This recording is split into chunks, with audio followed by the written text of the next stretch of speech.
नाज़िर, रियासत यूपी के वजीर आला योगी आदित्यनाथ ने ताज़ा तरीन इंटरव्यू के अंदर यह बात कही है कि मुसलमान जो ग़ज़वा हिंद का ख्वाब देखते हैं उनका ख्वाब क़यामत तक पूरा नहीं होगा। मुसलमान जो भारत पर हुकूमत के ख्वाब देख रहे हैं उनके ख्वाब कभी पूरे नहीं होंगे। मोदी के होते हुए ना तो ग़ज़वा हिंद हो सकता है और ना ही भारत के अंदर मुसलमानों की हुकूमत आ सकती है। होम मिनिस्टर अमित शाह हैं, वो पूरे आबोताब के साथ वहां पे बैठे हुए हैं और वो समझ रहे हैं कि जो मुल्क की डेस्टिनी है वो यहां पे डिसाइड होगी। अब जब भारत के खिलाफ हम बात करते हैं तो भारत की जितनी जंगी तैयारियां इस वक्त हो रही हैं वो नजर आ रहा है सबको कि एक बहुत बड़ी जंग की तैयारी है। वो बालाकोट की तरह के बमबारी करके भाग नहीं जाएंगे, वो पाकिस्तान के इलाकों पर कब्जा करना चाहते हैं। Massive invasion.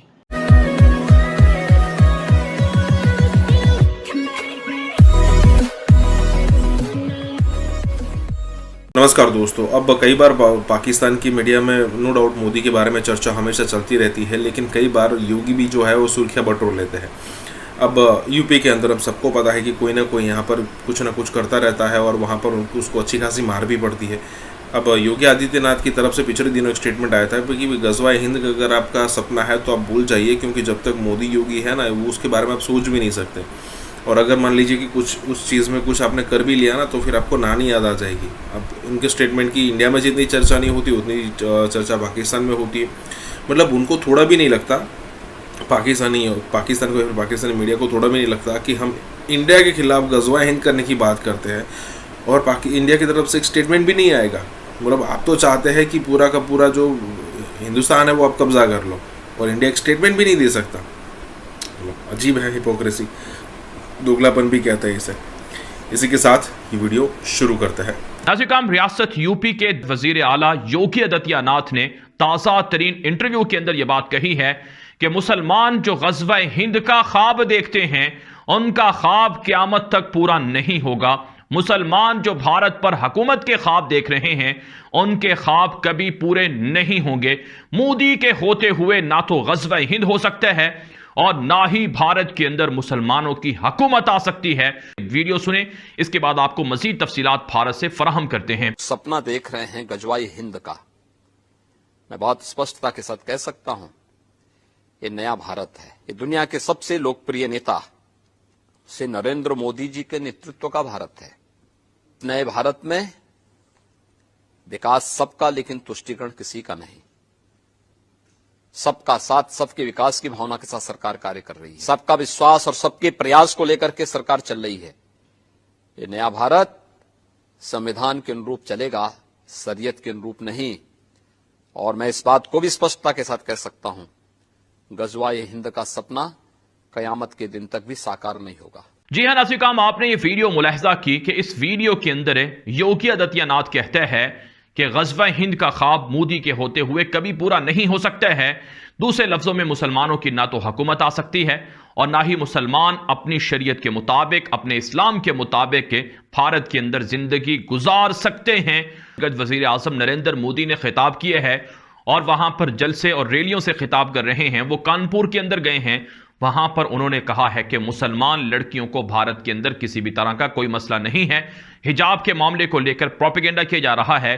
ये क्लासों के अंदर यूनिफॉर्म का जो इशू है ये वहां मकामी इंतजामिया का जो ड्रेस कोड है उसको फॉलो करना है। ये नहीं है कि मुसलमान लड़कियां कहीं भी हिजाब नहीं पहन सकती हैं।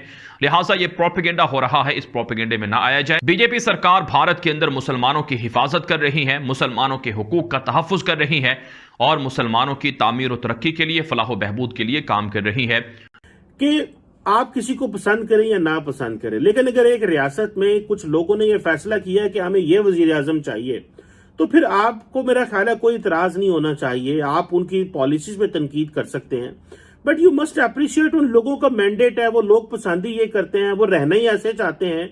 अगर उन्होंने अपने लीडर को चुना है तो उसकी रिस्पेक्ट की जानी चाहिए। बड़ा एक थिंक टैंक है, क्योंकि बीजेपी को आपको एक चीज को अप्रिशिएट करना चाहिए कि बीजेपी की पॉलिसीज क्या हैं, किस तरह की हैं, लेकिन they bring people from the ground. अब जब भारत के खिलाफ हम बात करते हैं तो भारत की जितनी जंगी तैयारियां इस वक्त हो रही हैं वो नजर आ रहा है सबको कि एक बहुत बड़ी जंग की तैयारी है। वो बालाकोट की तरह की बमबारी करके भाग नहीं जाएंगे, वो पाकिस्तान के इलाकों पर कब्जा करना चाहते हैं। Massive invasion. लेकिन ये सब कुछ एक आइडियोलॉजी के नीचे हो रहा है, और वो है हिंदुत्व।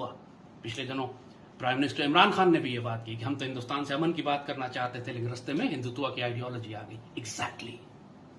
और ये आइडियोलॉजी अब कभी पीछे नहीं हटेगी, ये आगे बढ़ेगी। इसका काम है, जिस तरह जर्मनी का काम था उस वक्त फैशिस्ट आइडियोलॉजी थी कि पूरी दुनिया पे, यूरोप पे, रशिया पे उसने हमला करके जंग अजीम बर्पा कर दी, यही हिंदुत्व करेगी सूनर और लेटर। आप इस पे बहस कर सकते हैं कि कल करे, 6 महीने बाद करे, 1 साल बाद करे, लेकिन इस पर बहस नहीं कर सकते कि ये करेगी या नहीं करेगी। और इनको अप्रिशिएट करना पड़ेगी वो क्या है, और वो ये चीज ये है कि जब भी पाकिस्तान के अंदर इलेक्शन होते हैं तो हमारी सियासी जमातें एक दूसरे पे इतनी तनकीद करती हैं और मानती नहीं, और कहती हैं ये जो वजीर आजम बैठा है ये जाली है, ये सिलेक्टेड है।